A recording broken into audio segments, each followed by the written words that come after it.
만나면 좋은 친구 MBC. 안녕하세요. 반갑습니다. 이충훈입니다. 종교의 믿음을 통하거나 학문의 배움을 통하거나 또는 성공과 좌절을 경험하는 등 우리 삶의 이유와 가치에 대해서 고민하고 이해할 수 있는 길은 여러 가지가 있죠. 한편 이 삶의 가치와 이유를 비로소 강에서 찾는 사람이 있는데요. 늘 낮은 곳으로 흐르는 강물처럼 낮은 자세로 세상을 바라보며 25년간 한지와 20개의 섬진강을 담아온 성만규 화백. 오늘 반갑습니다에서 그의 화폭에 담긴 이야기를 나눠보도록 하겠습니다. 안녕하세요. 네, 안녕하세요. 네. 반갑습니다. 작가님 반갑습니다. 네, 반갑습니다. 네, 25년간 이렇게 섬진강을 담아 오셨어요. 어찌 보면 25년의 어떤 세월을 뛰어넘는 그 무언가가 또 섬진강과 연결이 돼 있다고 생각하는데 25년의 소감은 좀 어떠신지 궁금합니다. 어떻습니까? 참 길죠. 네. 예전 말로 그 10년이면 강산도 변한다고 하지 않았습니까? 그런데 예. 두 번이 변하고도 더 넘었으니 그간에 이제 이 자연물도 많이 변했을 테고 또 저의 마음도 많이 25년 전보다는 변했고 의식도 변했고 유무도 변하고 그렇게 세월이 간 것 같습니다. 네. 섬진강을 담아낸 이유가 분명히 있을 것 같아요. 어디에서부터 시작이 됐습니까? 저도 이제 그 섬진강을 줄곧 그리면서 돌이켜봤거든요. 어느 시점부터 섬진강에 몰입됐었나. 그 뚜렷한 시점이 나의 의식 전환을 시켜준 건 없는 것 같고 1983년도 여름밤에 그 김용택 시인 집에서 아주 늦은 시간까지 예. 문화 예술에 관한 이런 이제 쭉 그 얘기들을 하면서 지낸 적이 있습니다. 그때 그 추억이 섬진강가에 오롯이 남아 있고 그때 이제 보여줬던 것이라고는 그 제 눈으로 가시적으로 드러난 섬진강의 모습 이 정도였던 것 같은데 네네. 그 뒤로 한 10년 가까이 흐른 뒤에 네네. 1992년 3년경에 이 정치적 사회적 변화가 오던 시기입니다. 그때가. 네네. 그래서 저는 이제 상당히 당황스럽고 좀 공황 상태에 빠졌다 그럴까요? 이런 이제 시기를 닥친 적이 있었어요. 예. 그래서 이제 전에 그 김용택 시인 집에서 논의했던 그런 이제 기억들이 나오고 그래서 그 섬진강을 무조건 찾아갔죠. 그때가 찾아간 때가 이제 정월 보름날이니까 음력으로 무지하게 칼바람이 부는 아주 매서운 추운 날인데 그날 그 섬진강을 아예없이 걸었어요.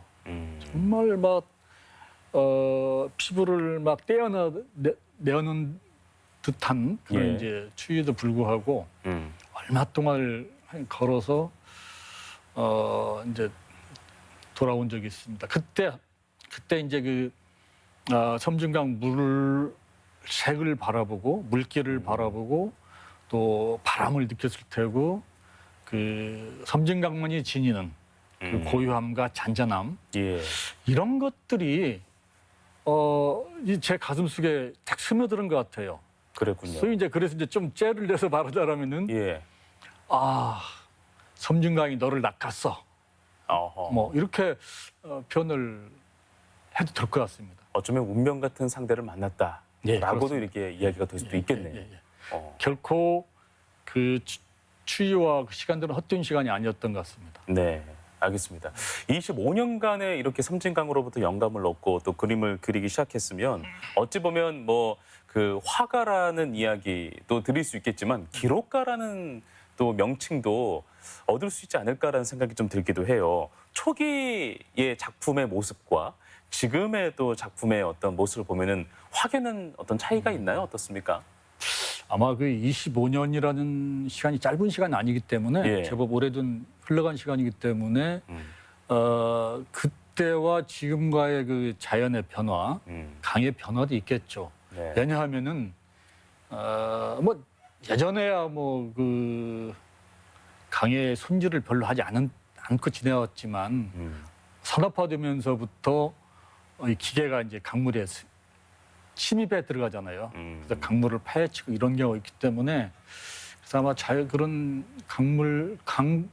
물길도 해소이 됐겠지만 네네. 저의 이제 저의 의식의 변화, 또 자연에 대한 사유 이런 것들이 좀 변화가 된 건 확실한 것 같습니다. 그래요.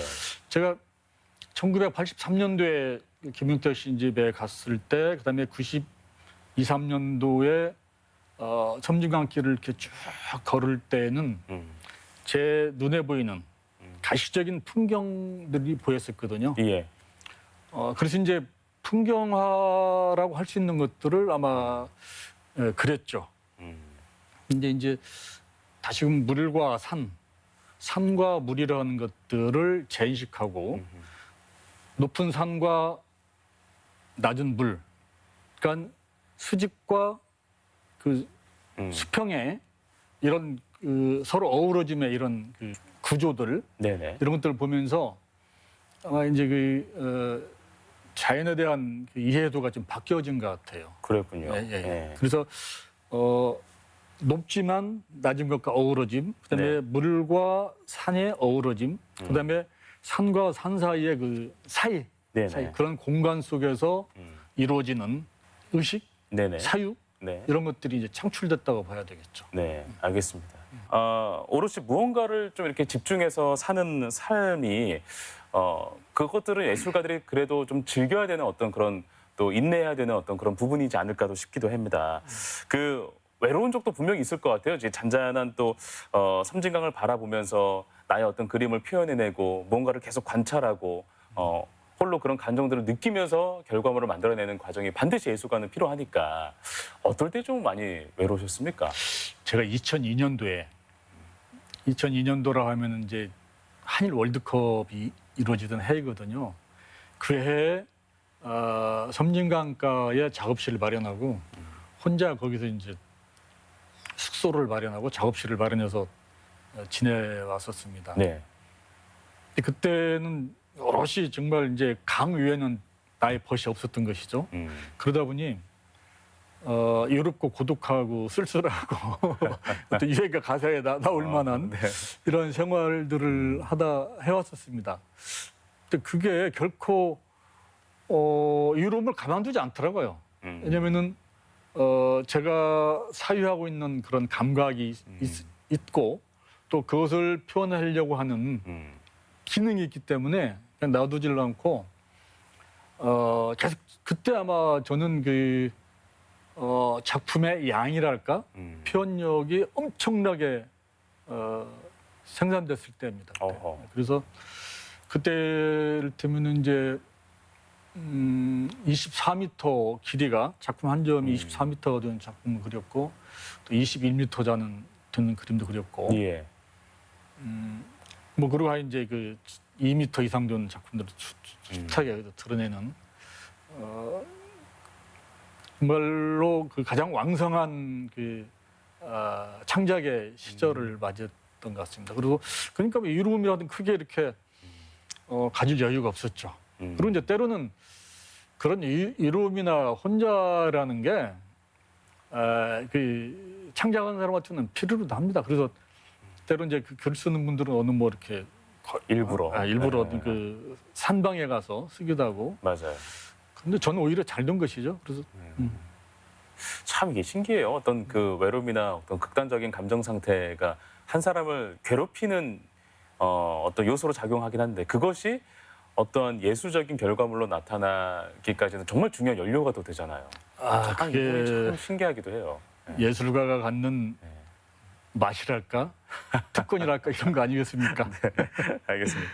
최근에 그 그림에 글을 얹어서 책을 펴냈다고 들었습니다. 오늘 그 책을 좀 이렇게 스튜디오에 가져왔는데요. 요겁니다. 요거. 네, 이제 그 강의 사상, 다시 붙일 겸해의 순간들 이렇게 또 들고 오셨어요. 이 책에 대해서 한번 좀 소개를 해주신다면 어떤 말씀 해주실 수 좀 있겠습니까? 부끄럽기도 합니다. 한편으로는.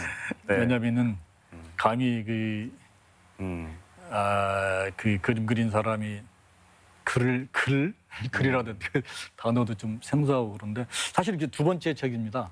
네. 예, 그러긴 합니다만 어쨌든 부끄럽기도 하고 그런데 그 책을 내게 된 동기는 음. 제가 2018년도에 섬진 8경을 선정해서 예. 전시를 했었습니다. 네네. 제가 이제 그 쭉 줄기차게 섬진강 물줄기를 바라보면서 걸으면서 걷다가 작업을 한 남직이 8경으로 대변할 수 있는 곳이 어느 곳일까? 그래서 이제 8곳을 정해서 그 사계절로 이제 표현을 했죠. 네. 그러니까 이제 8계절에 4계절이니까 8, 4, 32점이 되겠습니다. 전시를 그림을 그리고 그러면서 이제 글을 쓴 거죠. 그 소재에 따른 저의 단상을 쓴 거예요. 이제 그러다 보니까 제가 그 강에 대한 섬진강에 대한 예. 데에서 좀 더 정리가 되고 어허. 그런 좋은 점이 있더라고요. 이 책을 펴내기까지 어떤 점에 가장 주안점을 뒀을까도 궁금해요. 저는 이제 그 글쓰기를 많이 하는 사람이 아니라서 아무래도 어려운 점과 제가 이제 중점을 둬야 될 부분은 글쓰기였죠. 네네. 그래서 이 글을 어떻게 써야 돼? 뭐 이게 뭐 어떻게 표현해야 할지 뭐 형식도 잘 모르고 이러니까 그렇지만 있다. 길이 있다. 솔직히 쓰자. 송망규의 진정성을 글로 써 보여주자. 자, 송망규가 섬진강을 여태껏 그려왔고 느낀 점도 많은데 네가 느낀 건 뭐야? 네가 섬진강과 할 얘기는 뭐고 또 그 강을 통해서 그 이웃들에게 나눌 게 뭐야? 뭔 네. 얘기를 나누고 싶어? 네. 근데 네가 그림을 어떻게 그려왔어? 분명히 저 그림을 어떤 형태로 그린 거 아닙니까? 네네. 뭐 누워서 그렸던 서서 그렸던 그런 것들을 좀 가감 없이 진솔하게 씀으로써 독자들도 편하게 읽을 것이고 또 그림 그린 사람 화가라는 거에 대해 사람에 대해서 네네. 조금이라도 이해가 됐으면 좋겠다 이거였습니다. 네, 알겠습니다. 섬진강의 8장면 그리고 4계절을 이 책에 담겼다고 네, 얘기를 예. 들었는데요. 어떤 그림이 가장 애착이 가세요? 진행자님께 여쭤볼까요? 아빠가 좋아요, 엄마가 좋아요? 어려운 질문입니다. 뭐 마찬가지겠죠. 네. 다 저의 분신이니까 네. 다 아깝고 좋고 그런데 네. 그런 것 같아요. 우리가 어렵고 힘들게 뭘 이루어내고 했을 때 그걸 더 진가를 여기잖아요. 그렇듯이 이 작품도 그런 게 아닌가 생각이 듭니다. 제가 2003년도 겨울인가 제가 있었던 이제 섬진 강변에 대설주의보가 내렸어요. 예. 근데 그때 저는 이제 그 작업실 떠나서 집 유지에 나와 있었거든. 근데 그 대설주의보라는 그 뉴스를 듣고 얼른 그 다리가 달려 들어갔죠. 가서 막 이제 차를 뭐 가져갈 수 없으니까 눈이 많이 온다니까 그래서 버스 타고 가서 작업실로 가는데 눈보라가 얼마나 몰아치던지 허허. 눈을 뜰 수 없을 정도고 막 전부 다 북풍이 불어대니까 뭐 길에 쓰러지면 안 되니까 어쨌든 한 4km 이상 가서 작업실을 가서 이 찰나를 놓치면 안 되잖아요. 맞아요. 저는 설경을 그리려고 했으니까. 네. 그래서 기다란 이제 장화로 갈아 신고 더 네. 방한복으로 다 갈아입고 그림을 스케치를 했습니다.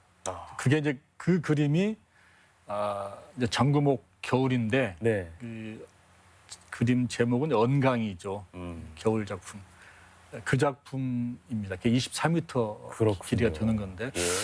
그 작품이 아마 제일 네. 아끼고 싶고 작품이 좋고 나쁘를 떠나서 작품성을 놓기 전에 뭐 그렇게 애틋한 작품입니다. 네.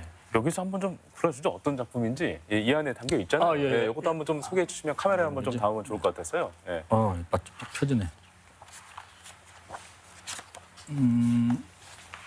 이 작품이군요. 예. 제가 한번 들고 있겠습니다. 넘겨둡니다. 계속. 이걸 넘겨야 돼요. 거기서 계속 넘겨야 되는군요. 24m가 됩니다. 예. 24m니까 여기서부터 시작이 되는 예, 예, 그림이군요. 네. 자, 한번 보겠습니다. 예. 확실히 그런 게 있는 것 같아요. 그림을 담아내는 사람에게는 이런 극한의 날씨가 오히려 더 축복인 경우들이 있어요. 그렇죠? 그렇죠. 네. 지극히 찰나적이죠. 이런 순간들을 잡아내고 이런 분위기, 정서를 잡아낸다는 것은. 네네네네. 이렇게 24m의 그림이 여기까지 해서 이제 완성이 되는 거예요. 예. 실제로 보면 굉장히 압도적이겠어요. 실물 크기로 보면. 저 그림을 그릴 때 네. 제가 제 작업실에 합한 길이가 음. 한 9m밖에 안 됐었습니다. 그러니까 한꺼번에 24m를 그릴 수가 없죠. 예, 맞아요. 그래서 9m 그려서 다 그렇죠. 떼어내고 다시 또 9m를 다시 그려 떼어내고 나머지 또 6m, 6m 정도 그려 그리고. 떼어내고 나중에 이제 또 붙인 것이죠. 그럴 때 좀 의아한 게 없습니까? 어떻게 그 연결성을 어떻게 가져갈까? 맞습니다. 그겁니다. 네. 역시 대단히 그 감각이 있으신데 네.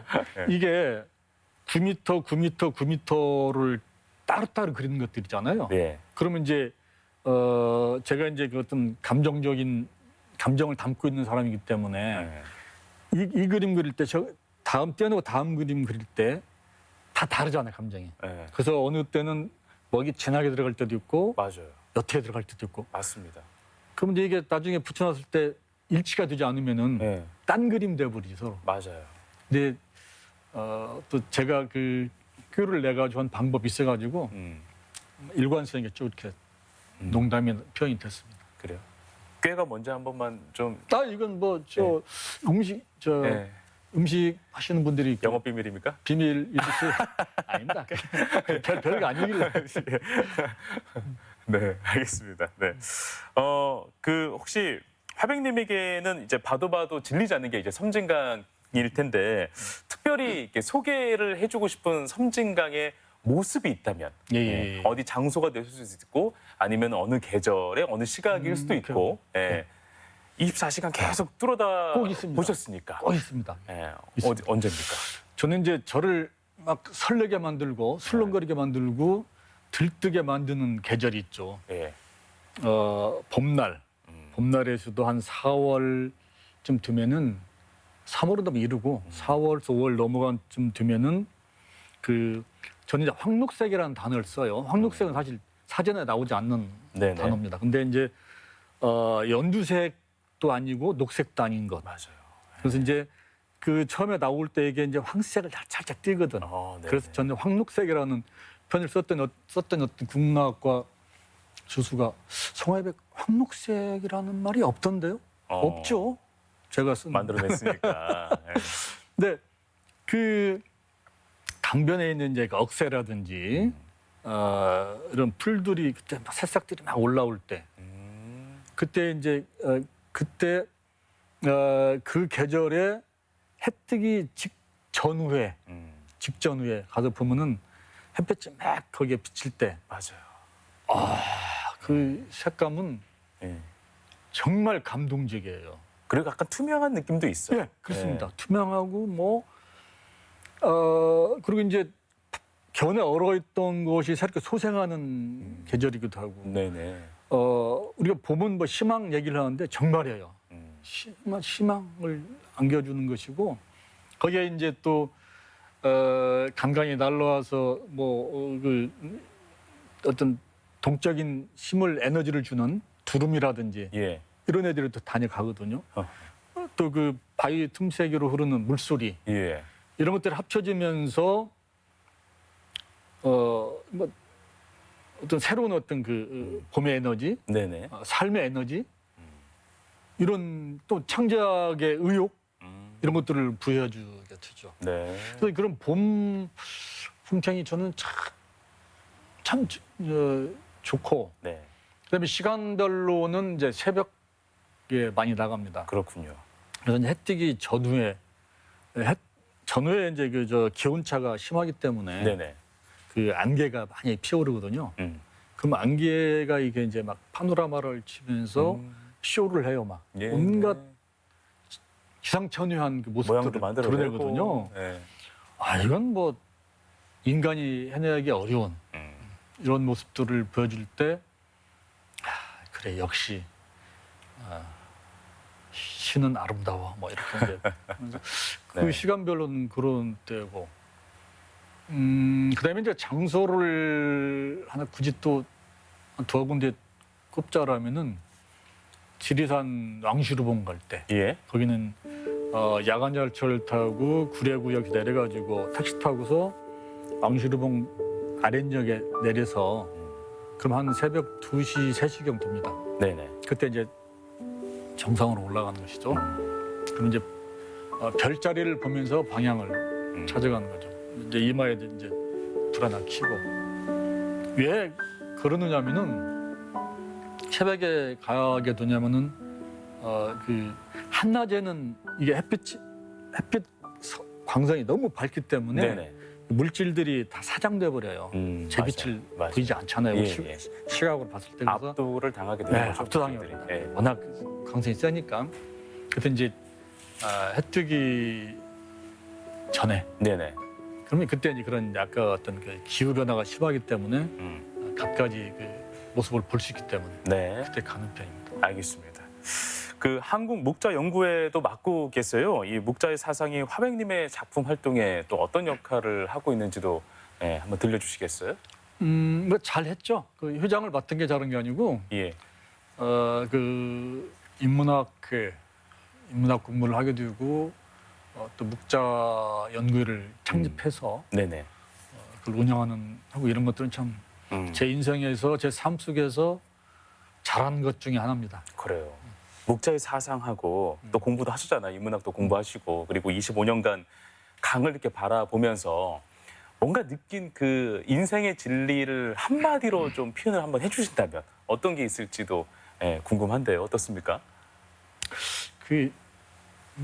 저는 이제 어려서 뭐라 그럴까, 그 인문학 공부하기 전에는 성서를 좀 자주 봤었습니다. 네네. 뭐 깊이 본 건 아닌데 어쨌든 어머님 따라 이렇게 예배에 참석도 좀 하고, 거기서 이제 사랑이라는 얘기를 많이 듣지 않습니까? 예. 인간에 대한 사랑, 이런저런 따뜻함을 주는 사랑들, 뭐 고린도전서에도 나오고 뭐 그러듯이. 근데 이제 묵자에서는 이제 처음에 뭐 여러 그 묵자의 얘기들이 있습니다만은 단적으로 겸해라는 단어가 나와요. 더불어 함께 살아가자라는 얘기. 그 예수의 사랑과도 거의 흡사한. 그래서 문익환 목사, 홍근소 목사, 그 목사분들이 기세춘이라고는 한학자하고 묵자책을 저술한 기세춘 선생, 네네. 얼마 전에 작곡하셨습니다마는 두어 달 전에, 그분들은 의견이 일치되는 게 예수와 묵자는 공통점이 많다. 같은 동유직 출신일 것이다. 이런 얘기부터 해서 하여간 예.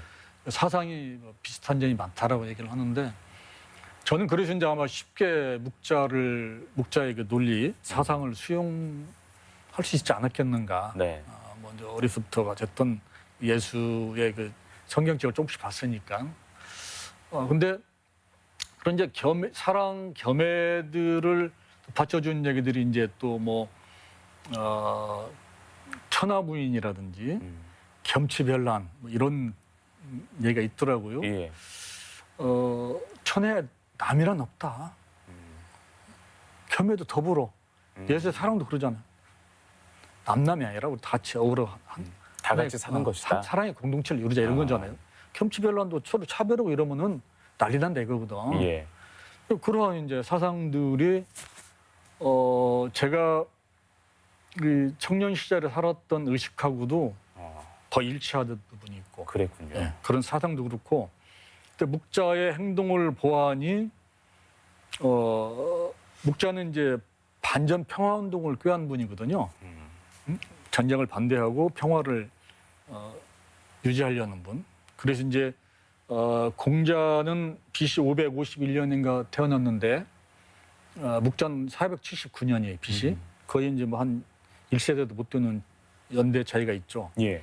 그 시대 춘추전국 시대에 보혁의 대표 주자라고 한다라면은 보수와 혁신. 공자를 보수라고 한다면 묵자는 혁신 개혁주의자거든요. 그래서 이제 그래서 그분은 반전 평화주의인데도 불구하고 전쟁을 다 해요. 어떤 전쟁이냐면은 이게 좀 중요합니다. 요즘 이 지구상에서 벌어진 세태들하고 비교를 해보자면은 왜 그 강대 부족이 강한 부족이 약소국을 쳐들어가잖아요. 그럼 약소국을 도와서 강대국과 같이 싸움을 해준단 말이에요. 약소국을 보호해 주는 거예요. 약소한 그 부족들을. 예. 요즘에 우리 각 나라들 봐도 그러지 않습니까? 어느 제국주의가 지금 어느 나라 지금 침공하고 있잖아요. 뭐 그렇듯이 이제 그럴 때 우리는 힘을 모아서 그 전쟁을 억제하고 방지할 수 있는 어떤 제재 조건이 필요할 것이다. 네. 이게 고금을 통해서 비슷한 것 같아요. 그런 상황은 그때 네. 2000년 전이나 뭐 지금나. 근데 그래서 이제 섬진강하고 또 묵자의 세상을 이렇게 융합해 봤을 때 어떻게 하면 사람이 또는 자연이 더불어 살아갈 수 있는가 이것이 진리다라는 것을 좀 깨달으신 것 같기도 하고요. 네, 그렇습니다. 네. 제가 인문학 공부를 하기 전에 묵자 사상을 알기 전에 정말 열심히 사람 중심으로 살았다고 예. 봐도 돼요. 그래서 사람을 좋아하고 또 인간이 인간답게 살기를 원하는 세상을 만들자. 그래서 이제 이런저런 활동도 하고 그때는 부술마에 내 던졌으니까 살았습니다마는 그리고 이제 인문학을 접하고 다시금 섬진강을 거닐고 섬진강을 그리고 이러면서 또한 얻어진 게 있어요. 그 사람 중심으로 살았을 때 사람이 소중하다라고 생각했을 때를 지구의 반쪽살이를 했던 것 같아요. 그때는 반쪽이 생활. 근데 섬진강을 알고 자연을 좀 더 느끼고 공유한다 그럴까요? 이러니까 또 한쪽을 얻게 된 거예요. 네. 그래서 이제 두 쪽이 만나져서 원을 이루게 되죠. 하나를 이루게 됐죠. 저는 이것들이 이제 이렇게 저를 인식의 변화를 주고 의식을 확장시켜 준 것이 물론 이제 삶의 뭐 행태에도 있었겠지만 쉽게 느낄 수 있던 것은 이제 인문학을 통해서 그런 것들을 이렇게 완성된 게 아니라 지금도 다져나가는, 일깨워 나가는 네. 그런 계기가 된 것 같습니다. 네, 알겠습니다. 우리 작가님 25년간 또 그림 그리셨고 이번에 또 멋진 책까지 이렇게 발간하셨는데요. 앞으로의 계획과 또 목표가 궁금합니다. 무엇일까요? 지금은 제가 이제 섬진강만이 아니고 만경강을 또 그려왔었어요. 그렇군요. 예. 이제 호남의 젖줄이라 그러죠. 네. 그래서 이제 작년에는 그 그렸던 만경강을 전시도 했었고 또 다른 강을 자꾸 훔쳐보고 있습니다. 그래요. 강 전문 화백으로. 네, 뭐 물세 내라고도 않고 그래서 편하게 좀 다녀보고 있습니다. 그래서 그 임진강을 여러 차례 스케치고 다녀왔고 예. 한탄강도 스케치를 했고 좀 그리고 있습니다. 그리고 두만강 그래요? 네. 여러 좀 상당수를 그려왔고 지금도 오늘도 그리다 왔습니다. 그리고 두만강과 아우라지를 이루는 해란강도 이렇게 그리고 있고 그렇습니다. 그래서 주변서 이렇게 뭐 강팔차 참 좋네 뭐 이렇게 얘기하는 친구들도 있고 그래요. 근데 제가 섬진강을 그릴 때는 저도 오히려 강한테 치유를 받고 평온을 찾았다 그럴까요? 예. 뭐 이런 감정이었는데 몇 년 전부터 이제 임진강을 둘러보고 두만강을 둘러보면서 우리의 그 현실들이 참 안타깝고 서글픈 점들이 다가와가지고 상처를 좀 많이 받고 네. 가슴속으로 많이 울고 막 그래왔던 시기입니다. 네. 뭐 다 이제 감을 잡으셨겠지만 임진강에 가서는 분단이라는 철조망이 임진강을 가로막고 있잖아요. 네. 그리고 그 철조망 앞에 보면은 북한군 묘지가 있어요. 북한군 묘지. 무명 군인이지 무명 군이냐 예, 묻혀 있습니다. 물론 이제 북한군이 우리 남쪽 군인은 아니지만 누굴 위해서 이렇게 젊은이가 거기 죽어갔는가? 왜 묻혀 있어야 되는가? 이 강만 넘어가면 그들의 고향일 텐데 가지 못하는 그런 그들은 그 영혼은 어떨까 이런 생각이 들기도 하고 그다음에 이제 두만강을 그릴 때도 강만 넘어가면 한반도인데 예. 가지 못하는 안타까운 그런 게 있었습니다. 네, 알겠습니다. 강으로 본인을 이렇게 찾아가고 또 치유도 얻고 삶의 깨달음도 얻는 삶을 걷고 계십니다. 우리 화백님에게 강이란 땡땡이다 이렇게 한마디로 표현하자면 마지막으로 한번 들어보도록 하겠습니다. 제일 어려운 질문이죠? 어려운 질문입니다. 예. 근데 그게 좀 재미없는 답변일 수도 있겠습니다만은 숙명계 멘토다라고 이렇게 강은 멘토다. 어떨까 싶습니다. 그러니까 정신적으로도 어려웠었고 또 뭐 그림도 붓을 놓은 상태에서 굉장히 힘들어할 때 강이 나를 불러주었고 그로 인해서 내가 그림을 그리게 됐고 마음도 많이 평온을 찾았고 예. 그러니 얼마나 좋습니까? 그래서 멘토가 아닌가. 네. 길라잡이. 네. 알겠습니다. 오늘 화백님과 통해서 이렇게 대화를 나눠봤는데요. 예, 강을 그린다고 하면 누군가는 어떻게 평온한 곳에서 평안하게 그림을 그릴 것이다라고만 생각하지만 오늘 대화를 나눠보니까 끊임없이 사회 문제 그리고 어떤 우리 사회 이슈 이런 것에서도 끈을 절대 놓지 않는 그런 화백님의 어떤 의식을 또 볼 수 있는 시간이었던 것 같아요. 예, 앞으로도 많은 사람에게도 그런 의식도 많이 전해주시고 예, 그리고 또 깨달음도 많이 전해주시는 그런 작품 활동 기대를 또 해보겠습니다. 오늘 말씀 고맙습니다. 고맙습니다.